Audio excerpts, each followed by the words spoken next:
Hello friends, आज के इस वीडियो में हम लोग सीखने वाले हैं F बराबर R/2 जो कि फ़िज़िक्स में साबित करने के लिए दे देता है एग्ज़ाम में। तो हम लोग सबसे पहले एक अवतल दर्पण बनाएंगे। अवतल दर्पण आप सभी को तो बनाने आता ही होगा। और फिर उसमें एक प्रधान अक्ष खींचेंगे। यहाँ पे होता है P, ये हो गया फोकस दूरी, और इसके बराबर ही होता है C, वक्रता केंद्र। अब हम लोग साबित करने के लिए इसमें एक किरण खींचेंगे। किरण का नाम दे देंगे A और B। अगर ये मुख्य अक्ष के समांतर होगी तो परावर्तन के बाद फोकस से होकर गुजरेगी। ये तो आप लोग जानते ही हैं। अब यहाँ से एक अभिलंब खींचेंगे। अब देखिए, इसमें हो जाएगा ABC बराबर हो जाएगा CBF के, क्योंकि ये परावर्तन का नियम बोलता है कि ये कोण I और ये कोण R हो गया, मतलब अपवर्तन कोण बराबर होगा परावर्तन कोण के। तो हम लोग लिखेंगे कोण ABC बराबर कोण CBF कोण CBF, इसको मान लेंगे समीकरण 1। कहाँ से आया है? तो परावर्तन के नियम से। परावर्तन का नियम कहता है कि अब आपतन कोण परावर्तन कोण के बराबर होता है। अब हम लोग देखेंगे कि अगर यहाँ पे देखिए, जब समांतर रेखा को दो समांतर रेखाओं को कोई तिर्यक रेखा प्रतिच्छेद करे तो उसके अंतः एकांतर कोण आपस में बराबर होंगे। तो ये समांतर रेखा है, ये तिर्यक रेखा है, तो यहाँ का कोण यहाँ के कोण के बराबर होगा। तो हम लोग लिखेंगे कोण ABC बराबर होगा कोण BCF के। समीकरण 2 कहाँ से आया? तो अंतः एकांतर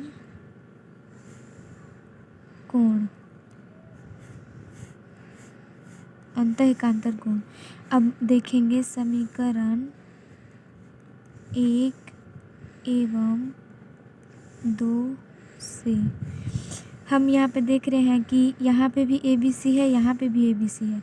जब ABC के बराबर CBF है और ये भी ABC के बराबर BCF है, तो हम ये दोनों भी आपस में बराबर होंगे। तो लिखेंगे CBF बराबर कोण BCF। अब देखिए, यहाँ पे है CBF मतलब कोण B, और यहाँ पे BCF कोण C। कोण B और कोण C जब बराबर हैं तो ये दोनों भुजा भी आपस में बराबर होंगी। तो हम लोग लिखेंगे CF बराबर BF, इसलिए लिखेंगे, इसको मानेंगे समीकरण 3। अब देखिए, हम मानेंगे कि मान लिया कि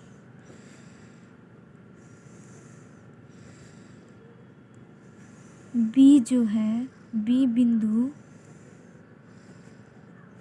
P के बहुत निकट, एक्चुअली ये बहुत निकट होता है। ऐसे हम लोग जब बनाते हैं तो दूर होता है, लेकिन ये असल में आपतित किरण निकट ही होती है मुख्य अक्ष के, प्रधान अक्ष के। तो हम लोग लिखेंगे, मान लीजिए यहाँ पे ये बिंदु है और एक इसके समान एक सीधी रेखा है, एक थोड़ी तिरछी है, तो ये लगभग दोनों रेखाएं आपस में बराबर होंगी।